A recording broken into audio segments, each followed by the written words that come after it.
طلع البدر علينا من ثنيات الوداع وجب الشكر علينا ما دعا لله ما دعا لله.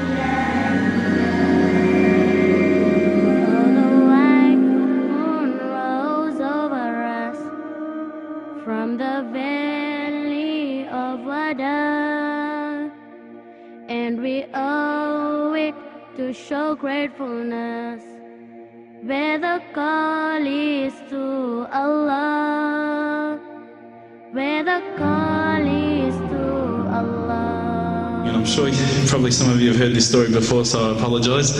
I'd lit a candle, I had the window open, I had the curtains drawn, I was trying to get that really spiritual feeling. It was a nice summer night in Melbourne, as summer as it can get in Melbourne. And I was sitting there thinking, this is it, this is the night.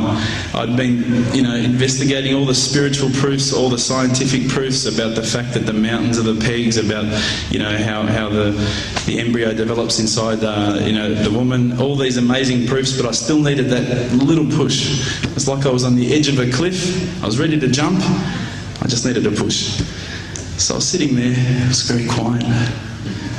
I was reading Quran, and I stopped.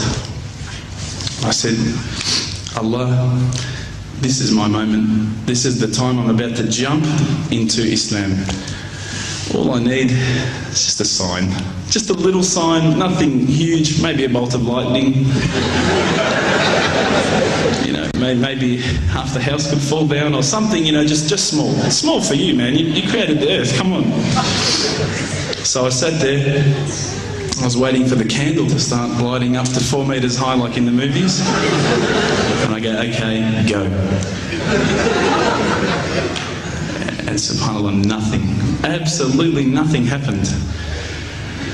I was really disappointed, to be honest. So I sat there and I said, Allah, this is your chance. I'm here. I'm not going nowhere. I'll give you another chance. Okay, maybe you were busy. I know it's daytime over the other side of the world. There's a whole lot of stuff going on. Maybe this time it could just be like a car backfiring. Something small. All right, half the house, the candle. Let's forget that. A bird could fart outside. I don't care. Just anything. So I said, okay, go. And subhanAllah, absolutely nothing happened. And I mean, I couldn't have even said, oh, that was it. That creep just then in the wall, that was it. Absolutely nothing happened. I was really disappointed. I was gutted. I was sitting there thinking, this is it, this was my last chance, Islam, and I haven't found it. I pulled back the Quran, I turned back to where I was reading. SubhanAllah, the very next verse on the next page, for those of you who ask for signs, have we not shown you enough already? Look around you, look at the stars, look at the sun, look at water. These are the signs for the people of knowledge. SubhanAllah.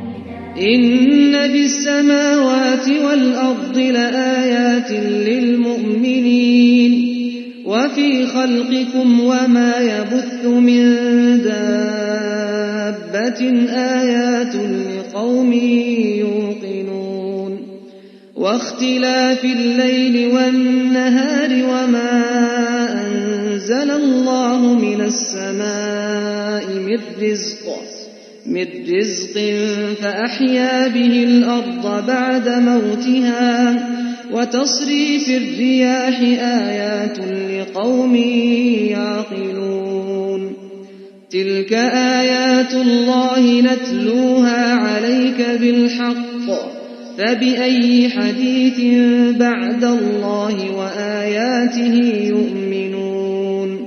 Although white moon rose over us from the valley.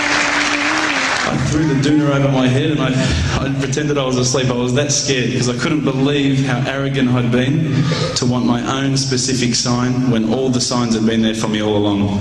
The fact that we have this world, the fact that there is this creation, these are the signs for all of us. The next day I decided this is it, I'm becoming a Muslim. I've been investigating Islam now for probably about 6 months, to be honest.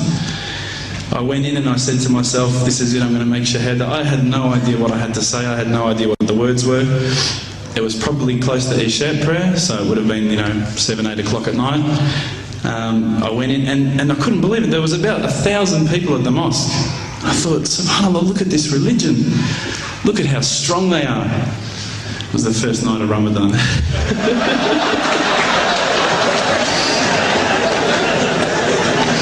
Ramadan Muslims.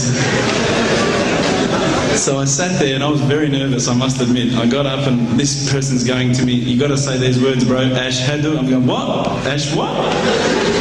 Can't I just say it in English? No, they say, no, you got to say it in Arabic. And I thought, looked out over the sea of beards that I could see in front of me, and I thought, if I get these words wrong, I'm a dead man again. I had this fear, And they were staring at me, and I don't know if you know this, but Australians can't stare. Lebanese people can stare.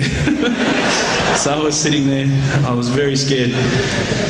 I got up, and subhanAllah, as soon as I started to say the words, all fear went out of my mind. It felt as though a shower was inside my head and someone had just turned on the cold tap. Felt like I'd been flushed clean. I said the words, and I wasn't expecting so many brothers to come up and yell, Takbir, Allahu Akbar, and start kissing me and hugging me. Now, I'd never been kissed by that many men in my life. But it was a beautiful day, I must admit. And that day was the day that I had more brothers than I could ever imagine, more sisters as well. But I guess since that day I've never looked back. My family, I think, initially were very worried that I was going to be, I guess, a little bit weird towards them. They thought that I was going to break out the AK-47s and the grenades. But they realised, I think, soon that this religion was actually making me a better person.